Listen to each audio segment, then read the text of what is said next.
Good evening all dear students, welcome to Steps Coaching Center.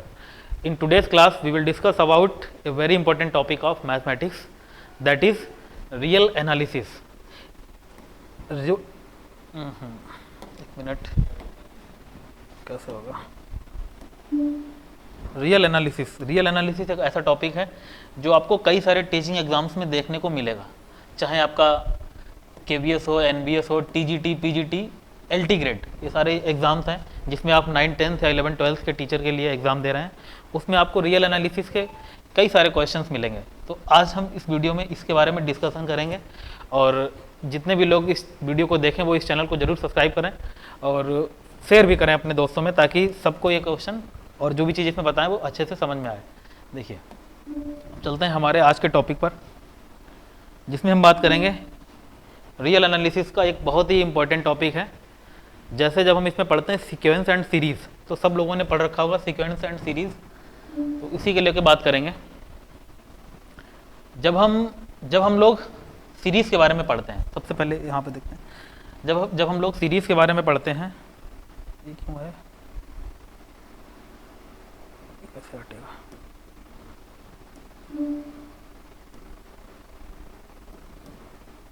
जब हम लोग series के बारे में पढ़ते हैं तो दो चीज़ें आती हैं, एक होता है सीक्वेंस और एक होता है सीरीज़। तो सबसे पहले जानना जरूरी है कि इनमें बेसिक डिफरेंस क्या होता है, सीक्वेंस एंड सीरीज़ में क्या फ़र्क होता है। तो सीरीज़ का मतलब एक होता है, जैसे हमारे पास कुछ नंबर्स होते हैं, जैसे 1, 2, 3, 4, 5, ये कुछ निश्चित पैटर्न फॉलो करते हैं, तो इसको हम बोलते हैं, जब एक पैटर्न होता है तो इसको हम बोल देते हैं, सीधा बोल देते हैं ये सीक्वेंस है। लेकिन अगर हम इनको क्या करते हैं, ऐड कर दें, 1 + 2 + 3, इस तरह से ऐड कर दें, जिनका सम होगा उसको क्या बोलेंगे, हम उसको बोलेंगे सीरीज़। ठीक है, तो आज की इस वीडियो में हम जानेंगे, कोई भी हमें अगर सीरीज़ दे रखी होगी, कोई भी अगर हमारे पास सीरीज़ होगी, तो अब कोई भी सीरीज़ है, जैसे मान लीजिए एक सीरीज़ हमने यहाँ पे लिखा 1 + 1/2 + 1/3, तो ये जो सीरीज़ है कहाँ तक जाएगी, मान के चलो ये इनफाइनाइट तक जाएगी, या हो सकता है कुछ पार्टिकुलर टर्म तक जाए। तो कहने का मतलब है जो सीरीज़ है आगे कहाँ तक जाएगी, किसी फाइनाइट वैल्यू पे पहुँचेगी या ऐसे अनंत तक चली जाएगी। अगर ये फाइनाइट वैल्यू पे पहुँचती है तो हम बोलते हैं कि ये जो सीरीज़ है ये कन्वर्जेंट है। अगर ये फाइनाइट वैल्यू पे नहीं पहुँचती तब हम बोलते हैं कि ये डाइवर्जेंट है, मतलब इसका इनफाइनाइट वैल्यू तक जाएगी। तो दो तरह से किसी भी सीरीज़ को डिफाइन करते हैं। कितने तरह से? दो तरह से। पहला जो है तरीका है वो होता है कन्वर्जेंट, कोई भी सीरीज या तो कन्वर्जेंट होती है और यह होती है डाइवर्जेंट। तो कन्वर्जेंट का मतलब है कि सीरीज आगे किसी ना किसी फाइनाइट वैल्यू तक रुक जाएगी, और डाइवर्जेंट का मतलब है कि सीरीज चलते चलते कहाँ तक जाएगी, इनफाइनाइट तक जाएगी। अब यहाँ इसके बाद में एक और तरह की सीरीज होती है जिसको हम बोलते हैं ऑसिलेटरी। ऑसिलेटरी सीरीज में होता है, क्या होता है कि इसमें जो सीरीज है वो किन्हीं दो ही नंबर के बीच में बार बार बदलती रहती है। जैसे पहला अगर नंबर आपका 1 है तो दूसरा -1, फिर 1, फिर -1, फिर 1, फिर -1। तो इस तरह की सीरीज को हम बोलते हैं ऑसिलेटरी सीरीज। तो एक अलग चीज़ है इसमें क्या होता है, एक टर्म माइनस का होता है, एक प्लस का होता है। और जो हमारी कन्वर्जेंट और डाइवर्जेंट सीरीज होती हैं इसमें ज़रूरी नहीं है, इसमें है कि जितनी भी सीरीज होती हैं सब पॉजिटिव टर्म सीरीज होती हैं। इन सब में टर्म्स हमेशा पॉजिटिव होंगे, तभी हम बता पाएंगे कि कोई कन्वर्जेंट है या डाइवर्जेंट है। तो चलिए अब हम बढ़ते हैं आज के टॉपिक पे। आज का टॉपिक ये है कि हम लोग कैसे ये जान पाएंगे कि कोई भी सीरीज कन्वर्जेंट है, डाइवर्जेंट है। तो आप लोगों ने कई सारे इसके मेथड पढ़े होंगे, लगातार बहुत सारे टेस्ट पढ़े होंगे और कन्फ्यूज भी रहते होंगे कि कौन सा टेस्ट हम कब लगाएं और कौन से टेस्ट होते हैं। तो आज की वीडियो में हम क्या करेंगे, सारे टेस्ट, जितने भी टेस्ट आपने अभी तक पढ़े होंगे सबको एक सीक्वेंस वे में आपके सामने लाएंगे, ताकि आप कभी कंफ्यूज ना हो कि हमें कौन सा टेस्ट लगाना और कितने टेस्ट होते हैं। तो इस वीडियो में आप यही जानेंगे कि कभी भी हम सीरीज का कन्वर्जेंट एंड डाइवर्जेंट बताएंगे तो कौन कौन से टेस्ट होते हैं और उनको हम कैसे अप्लाई करेंगे। देखिए, सारे टेस्ट यहाँ पे सीरीज वाइज लिख दिए गए हैं। पहला है लास्ट टर्म टेस्ट, दूसरा है कंपैरिजन टेस्ट, तीसरा है हाइपर हार्मोनिक सीरीज टेस्ट, या जिसको आप लोग बहुत ही इसका फेमस नाम है पी सीरीज टेस्ट, इस तरह से आपने इसको सुना होगा। अगला है रेशियो टेस्ट, डी-एलेम्बर्ट्स रेशियो टेस्ट। एक है रेविज टेस्ट, इसको बोलते हैं रेविज टेस्ट। फिर है Gauss test, logarithm test, Cauchy's nth root test और कॉचीज कंडेंसेशन टेस्ट। ये सारे टेस्ट आपको इस वीडियो में मिलेंगे, और अगर ये आपने अच्छे से रिवाइज कर लिए तो आप रियल एनालिसिस में इस तरह के क्वेश्चन में कभी नहीं रुकेंगे। आगे बढ़ते हैं पहले टेस्ट की तरफ। जो हमारा पहला टेस्ट है, इसका कॉन्सेप्ट केवल इतना है कि कभी भी अगर आपको इसका काम होता है कि इसको हम बोलते हैं टेस्ट फॉर कन्वर्जेंस। ये केवल कन्वर्जेंसी के लिए चेक किया जाता है। कोई भी हमें सीक्वेंस दे रखा है an, इस तरह से कोई भी सीक्वेंस दे रखा है, तो हम क्या करेंगे, उसमें एक लिमिट लगाएंगे, लिमिट an में n टेंड्स टू इन्फिनिटी। अगर इस लिमिट की वैल्यू 0 आ गई तब तो ये टेस्ट फेल हो जाता है। ये टेस्ट कन्वर्जेंस के लिए होता ही नहीं, केवल ये बताता है कि कोई भी सीरीज कन्वर्जेंट नहीं है। अगर जब हमें ये पता लग जाएगा तो हम ये जान जाएंगे कि वो सीरीज या तो डाइवर्जेंट होगी या तो ऑसिलेटरी होगी। तो अगर इसकी value limit n tends to infinity का वैल्यू अगर 0 आ गया तब तो ये टेस्ट फेल है। लेकिन अगर 0 के अलावा कोई भी वैल्यू आई, नॉट इक्वल 0 आया, तो हम बोल देंगे सिंपल कि ये सीरीज क्या है, नॉट कन्वर्जेंट। तो इसका जो बेसिक यूज है वो ये है कि अगर कोई भी सीरीज जो कन्वर्जेंट नहीं है उसको जानने के लिए इसका मोस्ट ऑफ द यूज होता है। तो आप लोग याद रखेंगे। चलते हैं अगला नेक्स्ट जो टेक्स्ट है उसकी तरफ। नेक्स्ट टेक्स्ट हमारा है ज्योमेट्रिकल टेस्ट सीरीज। यहाँ पे जो ज्योमेट्रिकल टेस्ट सीरीज है, इसका मतलब जैसे आप लोगों ने गुणोत्तर श्रेणी हिंदी में बोलते हैं, इंग्लिश में बोलते हैं ज्योमेट्रिक सीरीज, इसको बहुत अच्छे से पढ़ा होगा। ज्योमेट्रिक सीरीज, उसी से टेस्ट बना है। ये देखिए आपके सामने जीपी लिखा हुआ है पूरा। जीपी का क्या होता है कि हर एक टर्म में एक डिवीजन का मल्टीपल, एक जो कॉमन रेशियो होता है वो सेट होता है। यहाँ पे जो कॉमन रेशियो रहेगा वो क्या होता है, आर होता है। इसका कॉमन रेशियो कितना रहेगा, आर। तो इसमें देखिए क्या है, कभी भी आपको सीरीज इस तरह से दी हो जो जीपी में हो, इनफाइनाइट जीपी में, तो ये कन्वर्ज करती है कब, अगर इसका जो कॉमन रेशियो है इसका अगर हम मॉड लें ये 1 से छोटा हो, दैट इज आर जो है वो a/1 माइनस आर और -1 के बीच में लाई करता है, तब ये सीरीज कन्वर्जेंट होती है। और मोस्टली जो सीरीज होती है जीपी में उसको हम कन्वर्जेंट ही कहते हैं। लेकिन एक शर्त है कि अगर उसका जो आर है कॉमन रेशियो वो अगर या तो 1 के बराबर हो गया, अगर 1 के बराबर है या फिर 1 से ज़्यादा है, तब ये सीरीज डाइवर्ज कर जाती है। जैसे अगर हमारे पास कोई भी सीरीज है इस तरह से 2 है, 4 है, 6 है, अगर ध्यान से देखेंगे तो ये जो सीरीज है ये जीपी में भी है। आप इसको एपी कहेंगे, लेकिन अगर हम इसमें जीपी का नियम लगाएंगे तो जीपी होगा कि नहीं होगा, ये बताइए। इसमें अगर हम 4 को लेके 2 से भाग दें तो यहाँ कितना है, 2। फिर इसमें 6 में जब हम इसमें भाग दें, यहाँ पे 6 नहीं, यहाँ पे 8 लेना है, यहाँ पे 16 लेना है। तो 8 में जब हम 4 से भाग दें तब भी 2 आएगा, फिर 16 में जब हम 8 से भाग दें तब भी 2 आएगा। तो कहने का मतलब हम ये समझाना चाह रहे हैं, यहाँ पे जो आर है वो कितना है, 2 है। कॉमन रेशियो जो है वो 2 है। अब जब कॉमन रेशियो 2 है, इसका मतलब ये 1 से ज़्यादा है, तब सीरीज क्या होगी, आपकी डाइवर्जेंट होगी। और आप ध्यान से इस सीरीज को भी देखेंगे तो ये सीरीज डाइवर्ज ही होगी, क्योंकि 16 दूनी 32, 32 दूनी 64, ऐसे ही फिर 128, फिर 256। सीरीज कभी खत्म, ऐसे भी हमें दिख रहा है कि सीरीज कभी खत्म नहीं होगी। तो आप ये मान लीजिए कभी भी अगर आपको जीपी दे रखी है तो हम उसका कॉमन रेशियो चेक करते हैं। अगर कॉमन रेशियो लेस देन 1 है तब सीरीज कन्वर्जेंट, अगर ग्रेटर देन 1 है या इक्वल 1 है तो series divergent. This is the basic identity. Now we will talk about next test.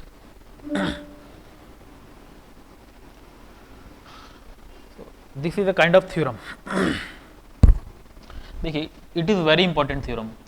What is written here? A positive term series either converges or diverges। कोई भी अगर positive term की series है वो कन्वर्ज होगी या डाइवर्ज होगी।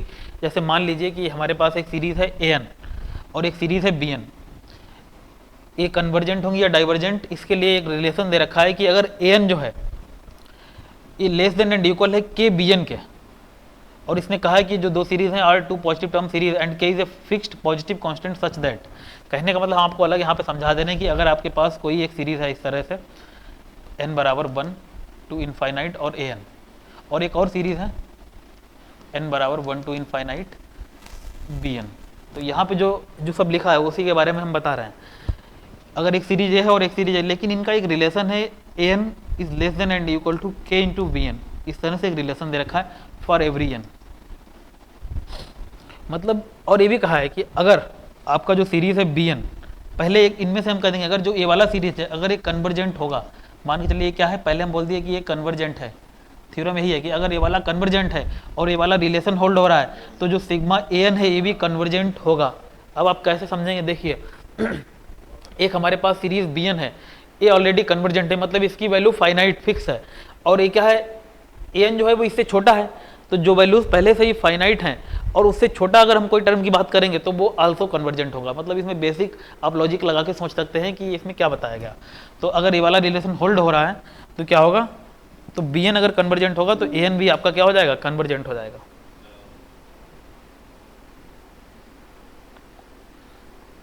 देखिए वो चीज, उसी चीज को यहाँ पे लिखा गया है कि देखिए यहाँ पे बी एन अगर कन्वर्ज हो रहा है then A N also converges. मतलब अभी हमने आपको बताया कि अगर बी एन कन्वर्ज करेगा तो ए एन भी कन्वर्ज होगा, लेकिन कंडीशन क्या है, कंडीशन यही कि a n is less than and equal to k into v n होना चाहिए। अगर this equation will hold then only a n will be convergent. Okay, and next दूसरा यह है कि अगर ए एन डाइवर्ज कर जाए, only this keeping this relation in your mind, इस रिलेशन को अपने माइंड में रखिए और इसके बेसिस पे आप ध्यान रखिए कि अगर बी एन आपको बताया गया कि बी एन जो है ये कन्वर्जेंट है तब तो ए एन कन्वर्जेंट हो जाएगा, लेकिन अब डाइवर्जेंट वाला केस करेंगे तब उल्टा करेंगे, रिलेशन यही रहेगा। लेकिन अब हम यहाँ पे बोलेंगे कि अगर ए एन डाइवर्जेंट है, अब मान के चलिए ए एन कोई सीरीज है जो डाइवर्जेंट है, तो अब उससे बड़ी अगर हम सीरीज लेंगे बी एन तो ये तो डाइवर्जेंट हो ही जाएगी। लॉजिकली आप इसको समझ सकते हैं ना, ये जो थ्योरम है इसको आप लॉजिकली ही सोच सकते हैं कि अगर कोई चीज़ छोटी है वो डाइवर्ज कर रही है तो उसमें अगर हम कुछ बड़ी चीज़ ऐड कर देंगे तो उसको बड़ा ही करेगा, और बड़ा करने का मतलब है वो उसको डाइवर्ज कर देगा। तो अगर ए एन डाइवर्जेंट है तो बी एन भी डाइवर्जेंट होगा। और पहले केस में क्या था कि अगर बी एन कन्वर्जेंट है, अब बड़ा चीज़ कन्वर्जेंट है तो उसका जो छोटा पार्ट है वो भी कन्वर्जेंट होगा। तो इसलिए ये जो थ्योरम है इसका कहने का मतलब ये है कि अगर कोई भी ए एन और बी एन इस रिलेशन को होल्ड कर रहे हैं और इसमें अगर ए एन, अगर इसमें बी एन कन्वर्जेंट है तो ए एन भी कन्वर्जेंट होगा, और अगर ए एन डाइवर्जेंट है तो बी एन भी डाइवर्जेंट होगा। तो इस तरह से आप इसको याद रख सकते हैं। उम्मीद कर रहा हूँ कि ये आपको समझ में आ गया होगा। काफ़ी कन्फ्यूजिंग रहता है लेकिन आप इस रिलेशन को याद रखेंगे तो it is very it will help you. This is, ये भी उसी के बारे में बताया गया है, ये तो वही चीज़ है। इसको हटाते हैं, आते हैं हार्मोनिक टेस्ट पे। अब देखिए ये जो टेस्ट है हमारा, ये सबसे ज़्यादा इंपॉर्टेंट टेस्ट है। जितने भी हम सीरीज़ को कन्वर्जेंट एंड डाइवर्जेंट चेक करते हैं तो इस सीरीज़ का, ये जो सीरीज़ टेस्ट है पी सीरीज़ टेस्ट, इसका यूज़ हम कई बार करते हैं और ये बहुत ही इम्पॉर्टेंट और बहुत ही बेसिक टेस्ट है। इसमें क्या होगा, कोई भी सीरीज़ होगी of the type this 1/1 to the power p plus 1/2 to the power p plus 1/3 to the power p and इन डॉट डॉट।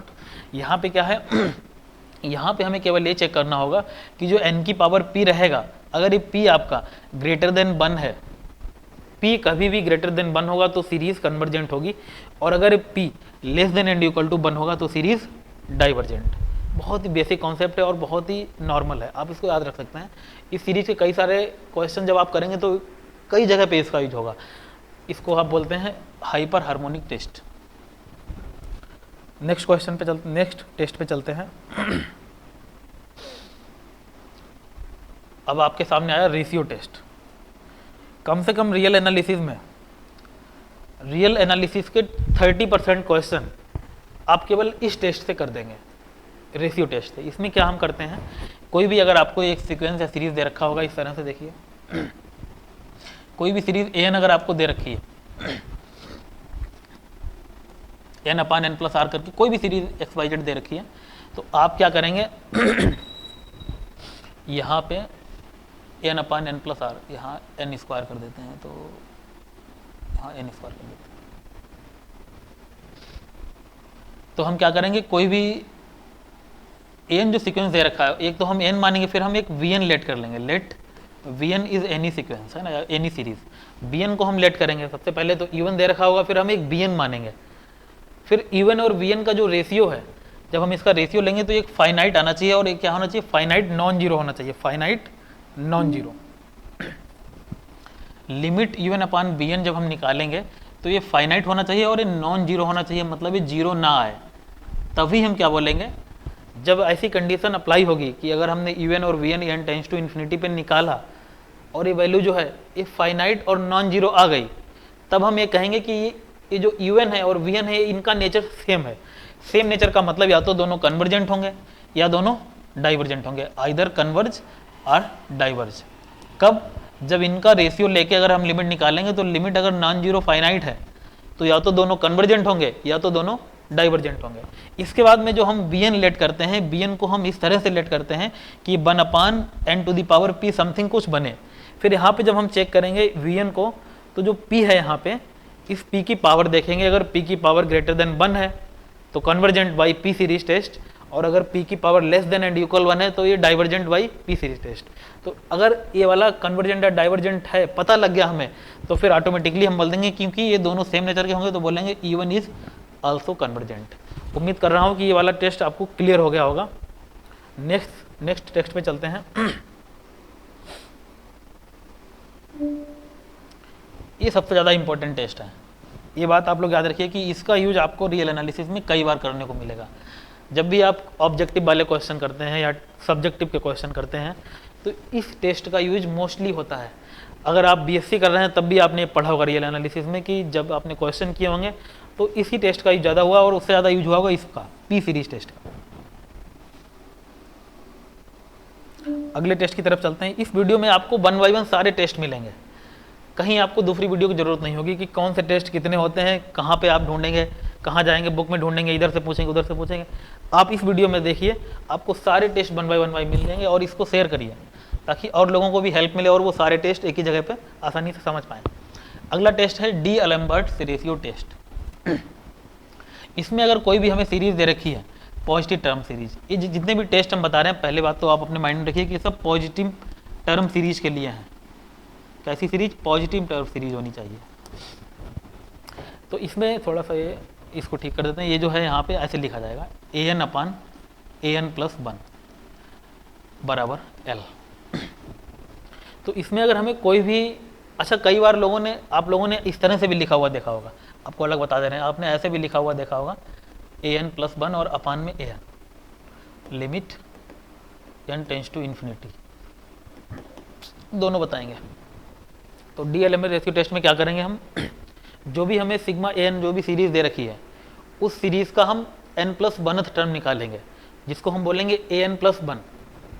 क्या बोलेंगे? an+1, और फिर an और an+1 का हम लिमिट निकालेंगे n टेंड्स टू इन्फिनिटी। इसका लिमिट आना चाहिए l विच इज़ फाइनाइट। अगर इसका लिमिट l आया, फिर हम यहाँ पे ये देखेंगे कि l अगर ग्रेटर देन 1 है तब कन्वर्जेंट, फिर l अगर लेस देन 1 है तो डाइवर्जेंट। बट अगर l जो है वो आपका इक्वल बना गया, इसका मतलब क्या हो गया? Test fail. तब ये टेस्ट आपका फेल हो जाएगा, फिर आपको दूसरे टेस्ट की जरूरत होगी।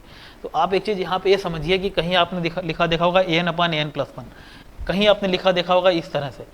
तो ये दोनों ठीक हैं, लेकिन दोनों में कंडीशन बदल जाती है। जैसे हमने हमेशा याद किया है इस तरह से, जैसे हम आपको बता रहे हैं ऐसे याद रखिएगा। हमने हमेशा याद किया है कि किसी भी वैल्यू के लिए कोई भी वैल्यू अगर ग्रेटर देन 1 होती है तो हम उसको मोस्टली कन्वर्जेंट कहते हैं, ताकि हम जितने भी फार्मूले या टेस्ट याद करें उसमें कन्फ्यूजन क्रिएट ना हो, इसलिए हम आपको ऐसे बता रहे हैं। अगर कोई भी वैल्यू लेस देन 1 होगी तो उसको हम डाइवर्जेंट बोलेंगे। अभी तक हमने यही पढ़ा, तो ये इस नियम को हमें बदलना नहीं है। इसलिए हम क्या निकालेंगे, यहाँ पे an ऊपर रखेंगे, an+1 नीचे रखेंगे, ताकि जो इसकी लिमिट है हम इसको ये बोल पाएँ कि अगर ये लिमिट ग्रेटर देन 1 होगी तो कन्वर्जेंट, और ये लिमिट अगर लेस देन 1 होगी तो डाइवर्जेंट। अगर हम यहाँ पे ऐसे लिखना चाहें तो आपका वो चीज़ बदल जाएगी, फिर आपको याद करने में कन्फ्यूजन होगा कि कब डाइवर्जेंट होता है कब कन्वर्जेंट होता है, फिर आप मिक्स कर देंगे सारे रूल्स को। तो अगर आप ऐसे करना चाहें तो यहाँ पे ये होगा कि जो l आएगा, अगर ये लेस देन 1 होगा तब जाके आपका कन्वर्जेंट सीरीज होगा, और अगर ये ग्रेटर देन 1 होगा तब डाइवर्जेंट होगा, और अगर ये इक्वल 1 होगा तब क्या होगा? Test fail. बात समझ में आई? तो आपको इस तरह से याद रखना है ताकि कोई भी कन्फ्यूजन क्रिएट ना हो, और आप देखते ही बता दें कि लिमिट जो l आई है अगर वो ग्रेटर देन 1 है तब convergent, less than 1 divergent, and equal 1 test fail. फिर हम बात करेंगे जब ये टेस्ट फेल हो जाता है तब हम अगला टेस्ट लगाते हैं, जो कि which is also important. Next test पे चलते हैं।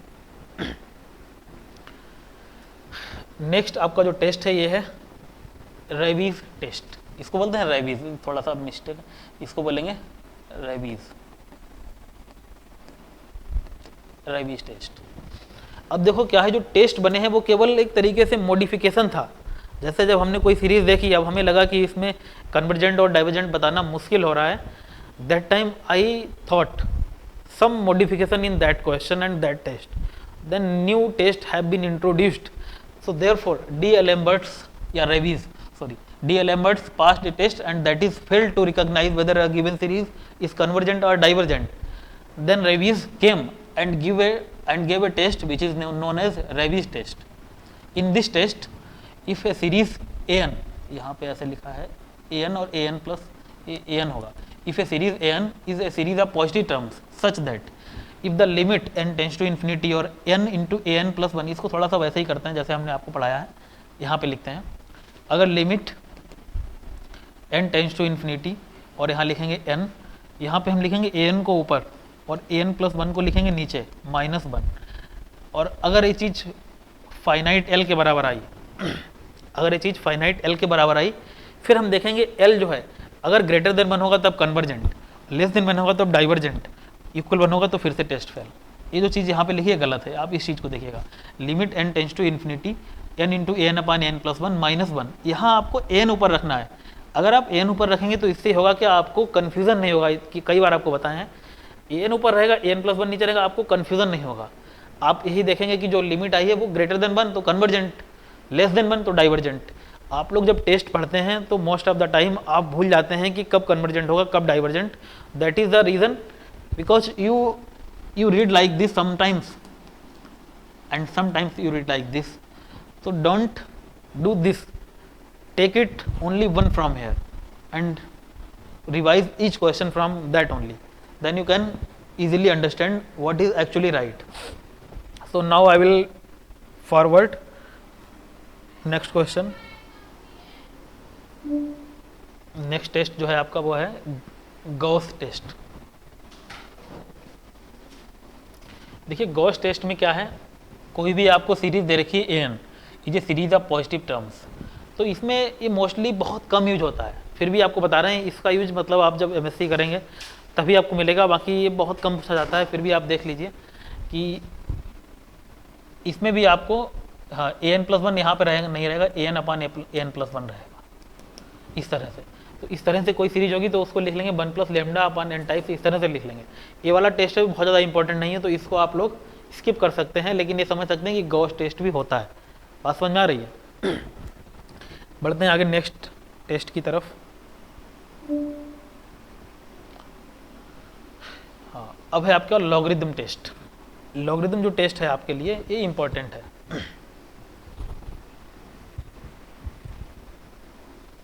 तो गलत टाइप है सर, गलत टाइप है लॉगरिदम टेस्ट, वीडियो पास हो जाएगा। जो आपका ये लॉगरिदम टेस्ट है ये भी जैसे अभी आपने रेबिस टेस्ट पढ़ा है उसी के बेसिस पे है। सबसे पहले आपको यही पढ़ना होता है लॉगरिदम टेस्ट। यहाँ पे क्या है कि limit n tends to infinity और n log an plus an upon an plus 1, इस तरह से आपको याद रखना है।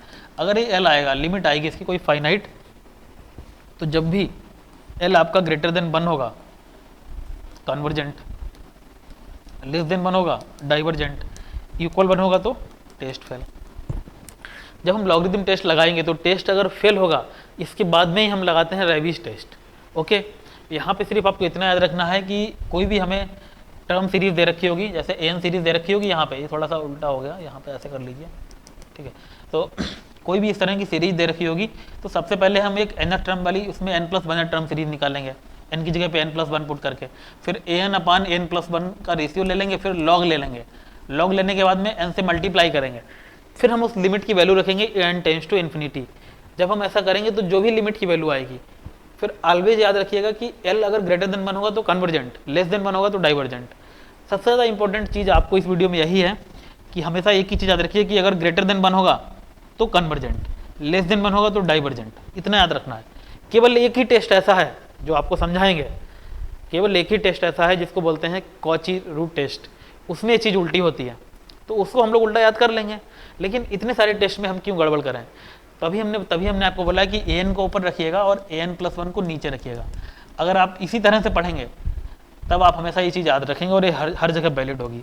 इसको अगर उल्टा कर देंगे तो फिर आप कहीं पे ग्रेटर देन पे भूल जाएंगे क्या है, कहीं लेस देन पे भूल जाएंगे क्या है, तो इस चीज़ को कन्फ्यूजन क्रिएट ना हो, इसीलिए हमने वीडियो बनाई है। क्योंकि पहले मुझे भी ऐसा कन्फ्यूजन था, मुझे भी ऐसा लगा कि कहीं और लोगों को कन्फ्यूजन ना हो, इसलिए ये वीडियो आपको मिल रही है। अगले टेस्ट की तरफ बढ़ेंगे।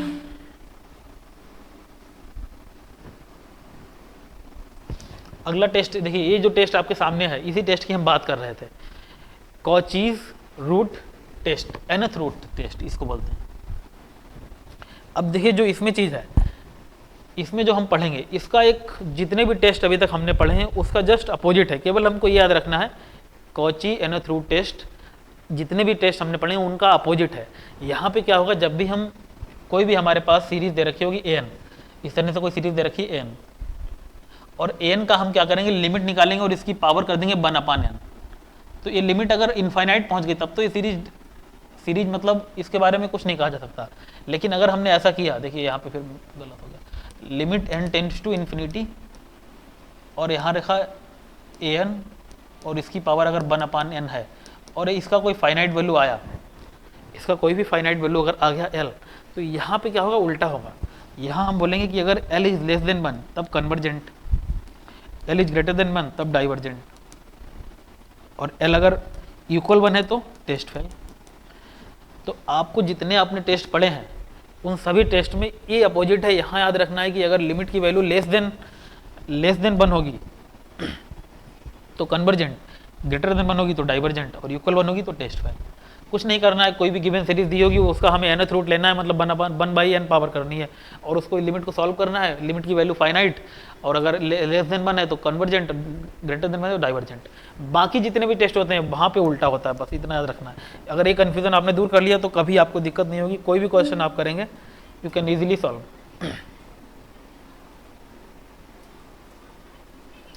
सो इस तरह से सारे टेस्ट इस वीडियो में आपके कंप्लीट हो गए। जितने टेस्ट आपको ज़रूरी थे वो टेस्ट आप तक पहुंच गए। इस वीडियो को आप कई बार देखिएगा ताकि जो भी टेस्ट इसमें हमने समझाए आपको वो आप एकदम से समझ जाएं। और अब इस चीज़ को लेके इतना कंफ्यूज नहीं होना है कि रियल एनालिसिस में क्वेश्चन करते टाइम कौन सा टेस्ट लगाएं। हर एक टेस्ट आपको दे रखा है, अगर आप उस तरह के क्वेश्चन प्रैक्टिस करेंगे हो सकता है अगली कुछ वीडियो में हम उस पर बेस्ड क्वेश्चन भी लाएँ। लेकिन मुझे लग रहा था कि ये चीज़ ज़्यादा ज़रूरी है, पहले आप लोगों को ये समझा देना कि जब हम सीरीज को सॉल्व करते हैं तो कौन सा टेस्ट लगता है और कितने टेस्ट हैं और उनका क्या कंडीशन होता है, that is very important to no.